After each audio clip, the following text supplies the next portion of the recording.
My name's Tom Biscaglia. I'm Chair Emeritus of the IGDA, also the game attorney, and almost perennial board member. Anyway, I've been asked to introduce our next speaker, Alan Wilson, and I think it's kind of nice because Alan and I go back quite a ways. Alan left his career in the finance industry to move into video games, which I think is a path into the industry that most people are familiar with. When we first met, he had been working, I think it was in a London bank. I don't know what he was doing, he won't tell me. But in his spare time, he'd become an amateur historian specializing in the Eastern Front in World War II, and had been involved in a couple of mod teams that were working on first-person shooters. Eventually, he ran into John Gibson, and they put together the Red Orchestra mod, which won the Make Something Unreal contest, which ended up with them putting together a game studio. And fortunately, they hired the right counsel at the very beginning, which allowed them to move forward. But we met each other. I got involved with them in the very early ages, over 10 years ago.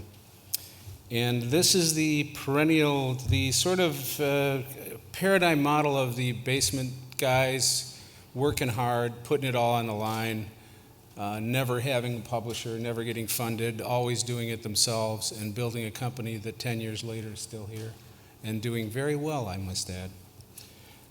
Now, in no small part due to Alan's expertise and wisdom. So without further ado, I'd like to introduce to you all my friend, Vice President of Tripwire Interactive, Alan Wilson.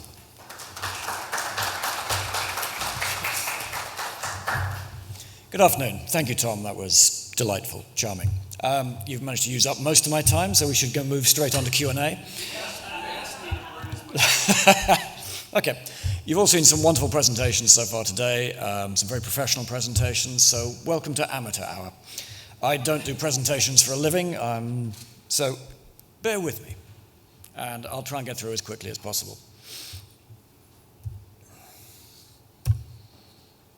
Obviously not with these buttons.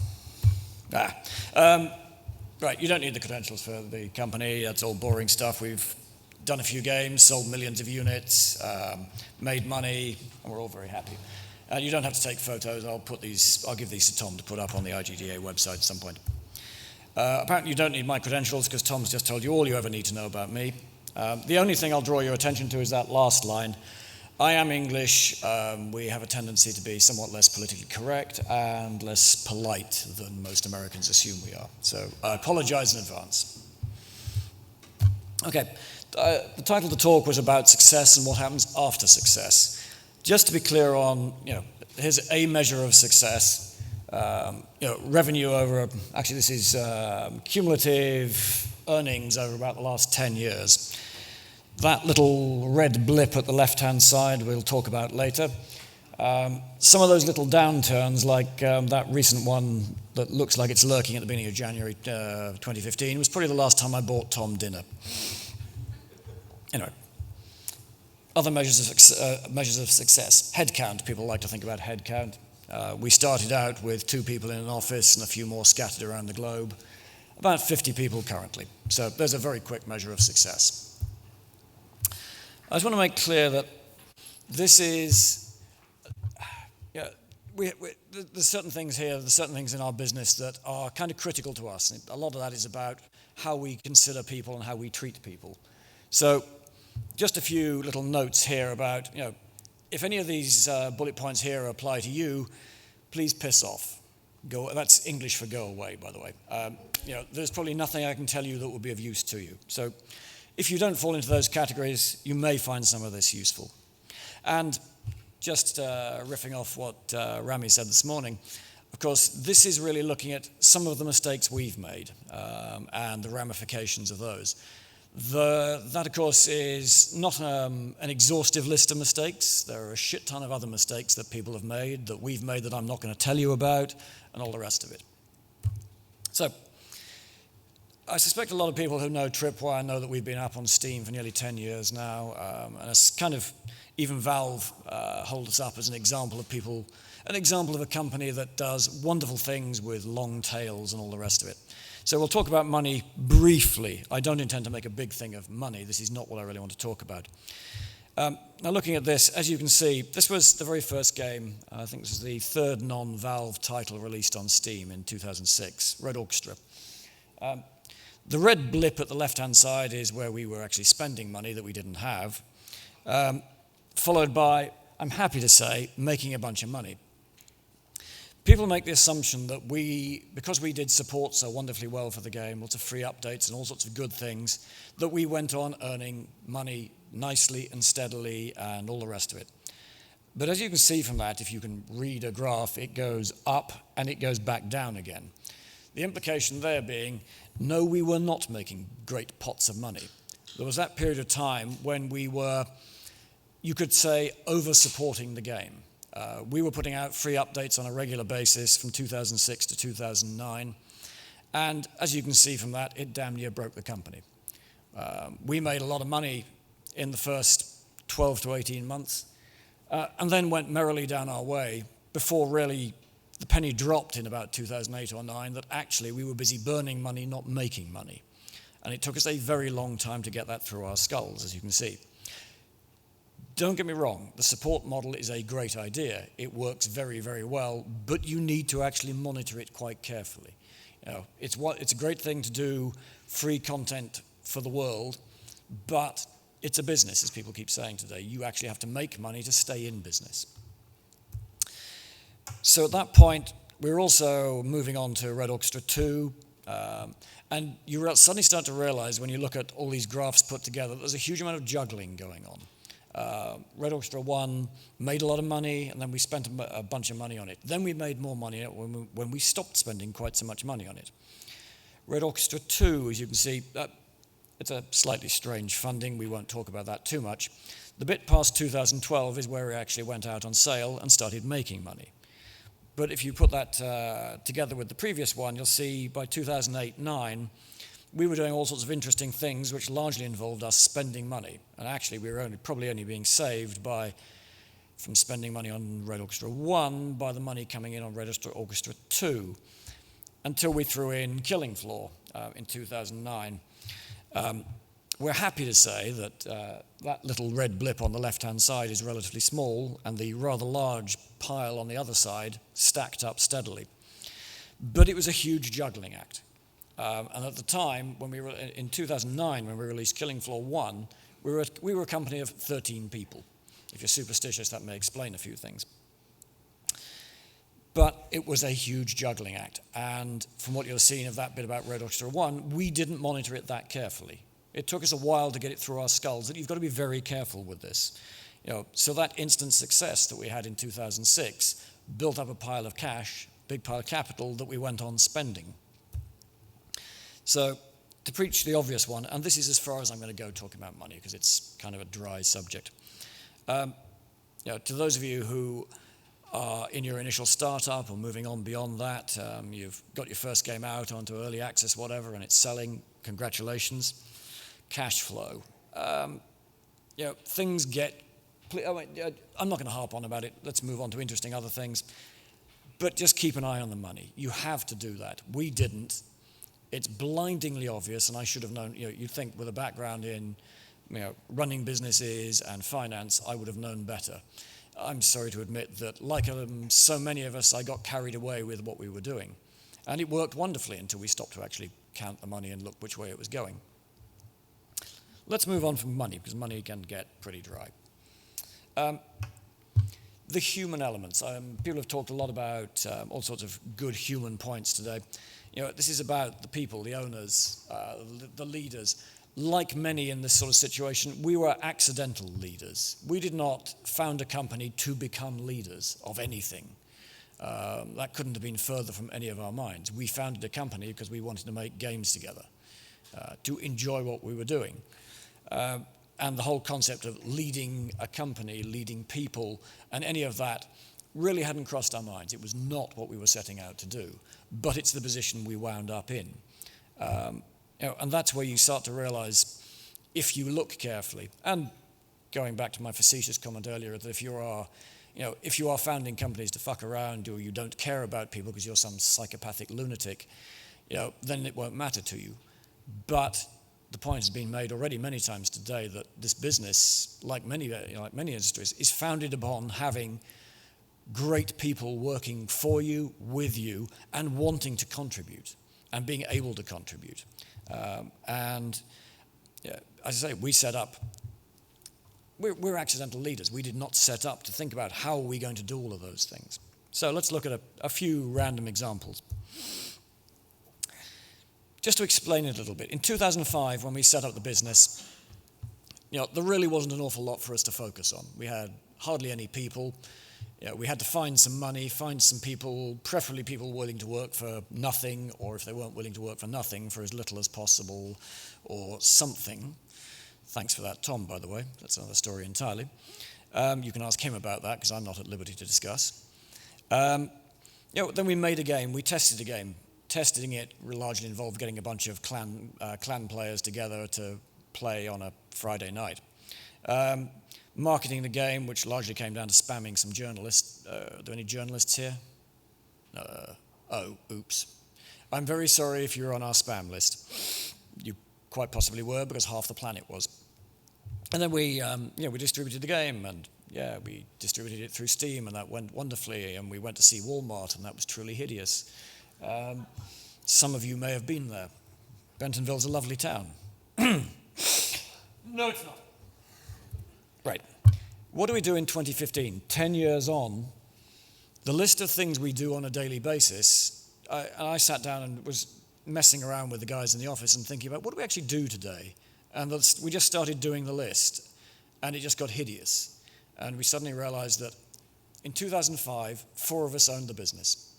In 2015, 4 of us owned the business. The same 4 people that were doing these things are suddenly doing all these things. And most of these things I knew nothing about. Half of us knew nothing about before we started. And this is where the business, it's only a 50-man business, but we've released multiple games of our own. We've published other people's games. We've done all these things. And now we're doing all this sort of stuff, which includes serious marketing, a full QA department. It involves worrying about IGDA memberships.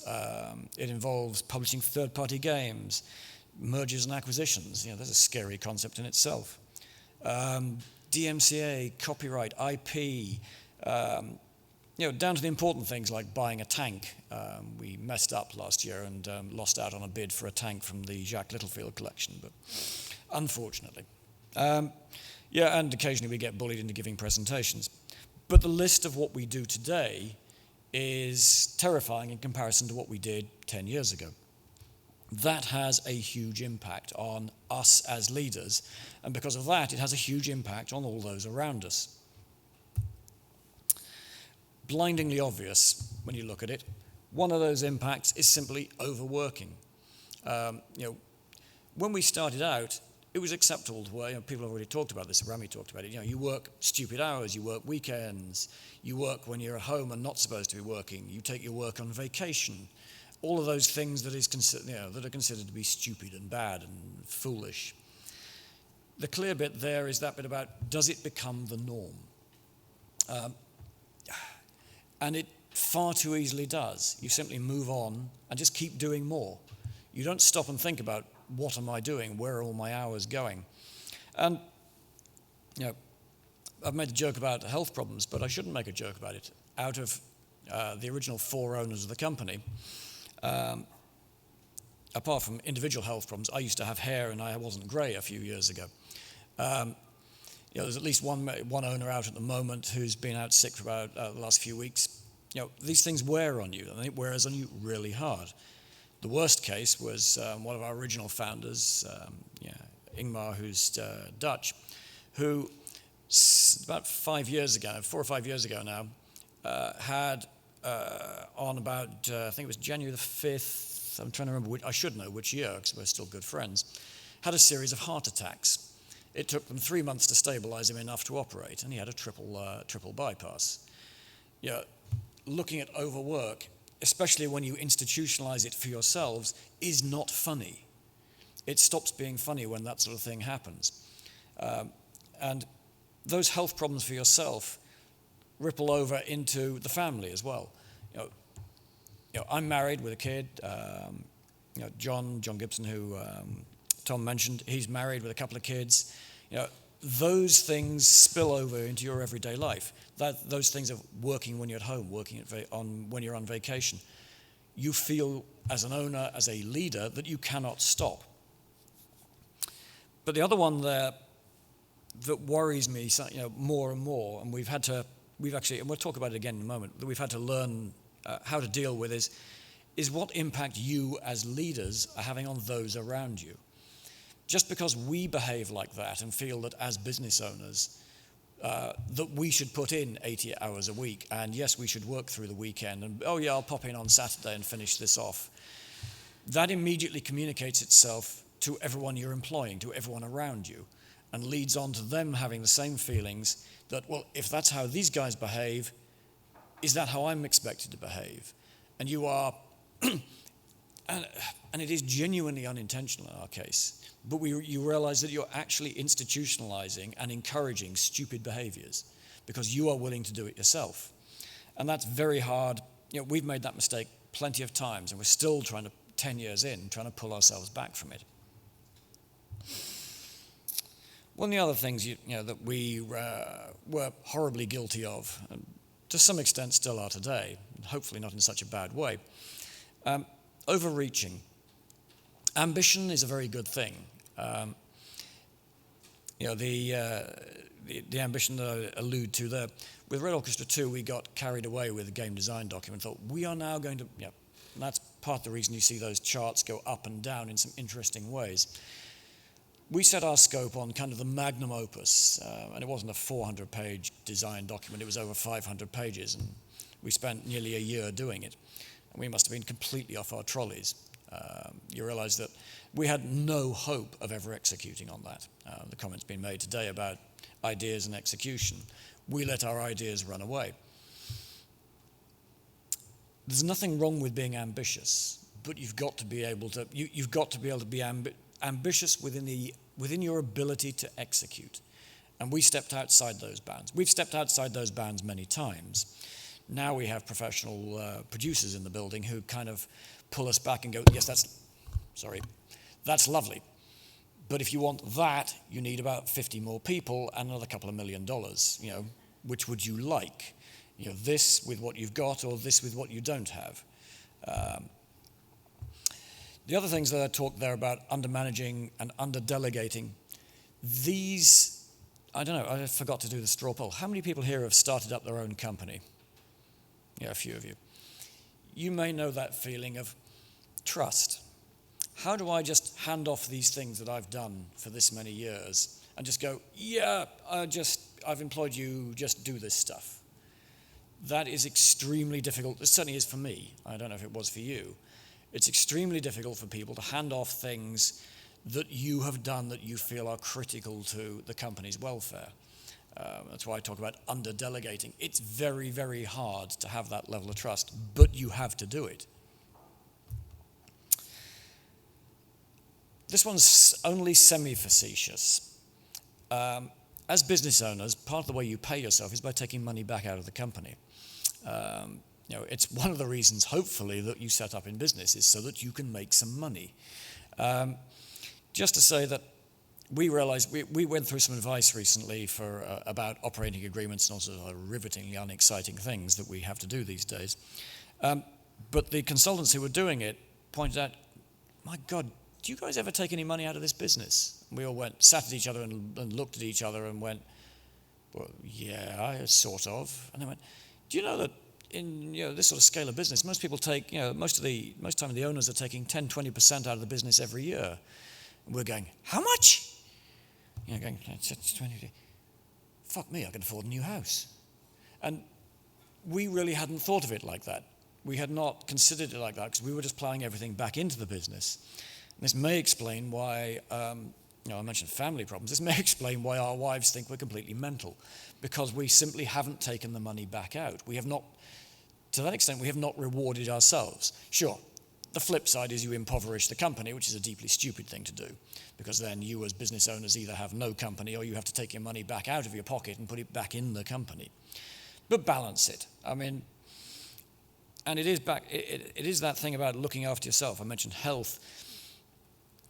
If you're trying to lead the company, you can't lead the company if you are not there to do it, if you don't have the health, if you are not in a fit state to do so. There is that thing that you have to look after yourselves too. And part of that is about looking after your family so that to the IGDA's point over the years, your work-life balance has some level of sanity to it.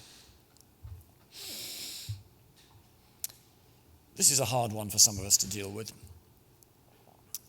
10 years ago, we did this. We started up doing this, as I said, because it was fun, because we enjoyed making games, because we could make a better shooter than Call of Duty. I still think we can and have, but let's not get into that argument. If anybody cares to disagree, please see me afterwards and we'll fight about it on the balcony. You look at those two lists of 2005, 2015.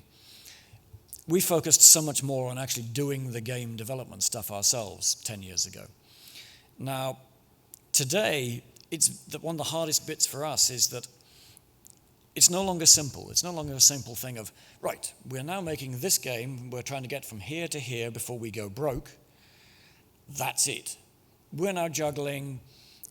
We've currently got we've currently got 4 projects on the go, not one. And we've got 50 employees. We have subcontract third-party developments in the UK and Sweden, and all of that. The thing has scaled massively.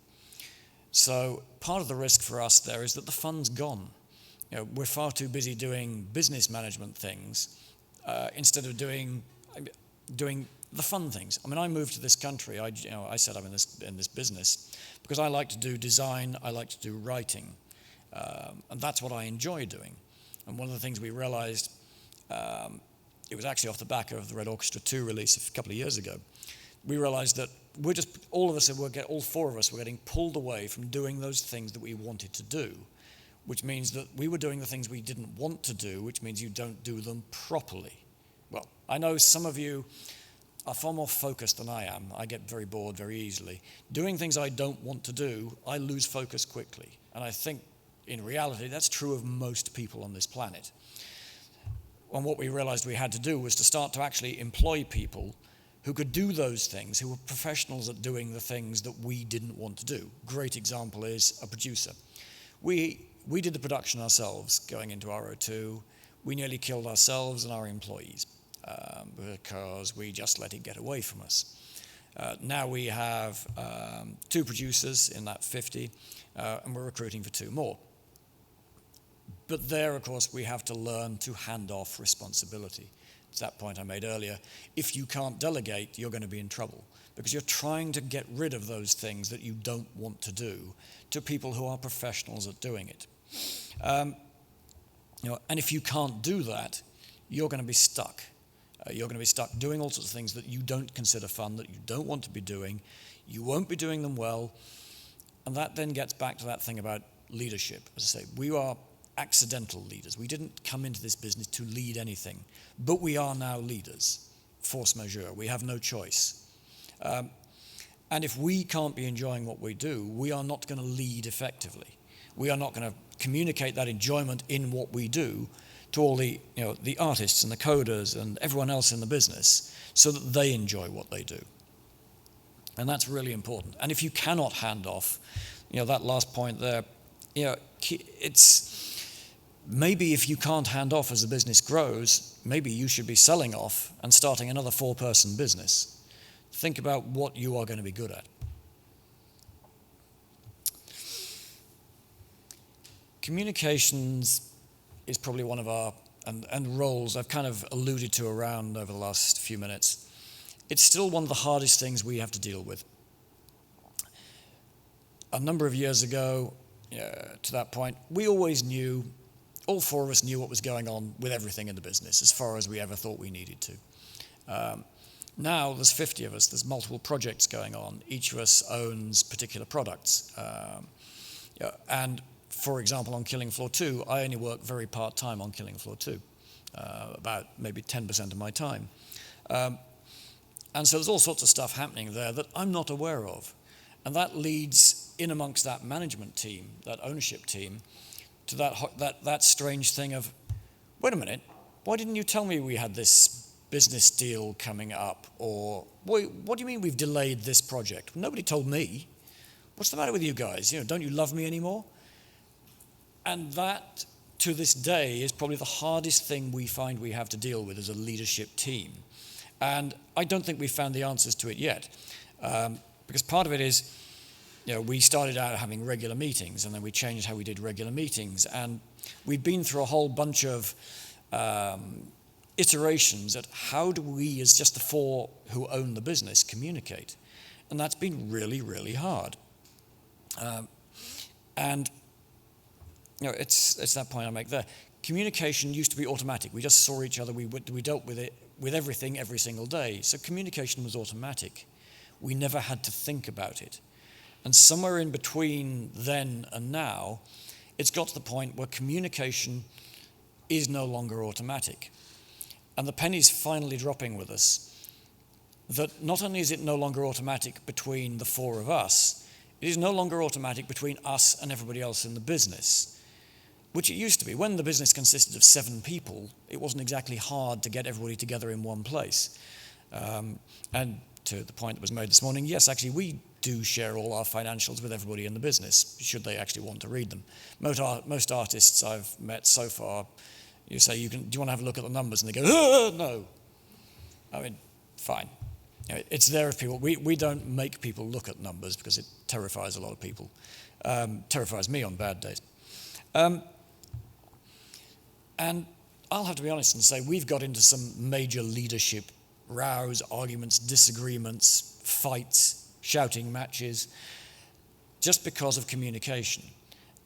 And it's that thing that somewhere in that process, communication stops being automatic and you have to actually institutionalize communication, which in some respects is horribly counterintuitive because the way we started out, you want it to be automatic. You want everyone knowing what's going on.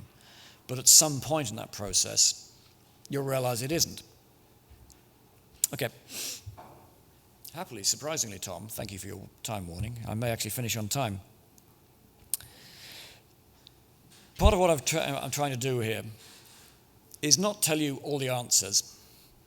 Sorry, I was just getting another time warning. I'm not going to tell you all the answers because we haven't thought of all the answers. What I'm hoping I'm doing is just explaining to people, to remind people that when you have that first success, things are going to change. They're going to change differently for you than they did for us, but you're going to have to watch for those things. You're going to have to watch for those stress symptoms.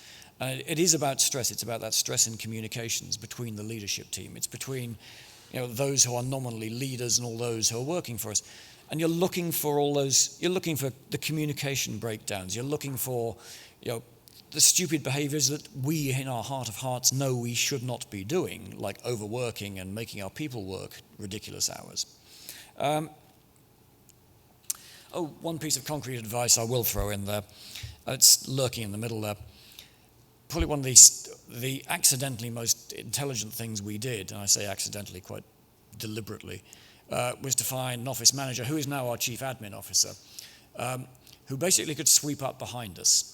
Because you saw that long list of crap that we deal with on a daily basis now. That's a long list of crap that we do not enjoy doing. We found someone who can actually do that. And she's grown to the point where we just said, screw this, you're our chief admin officer. Everything back office that is not production of games is automatically yours. You tell us what to do. That's hard at times.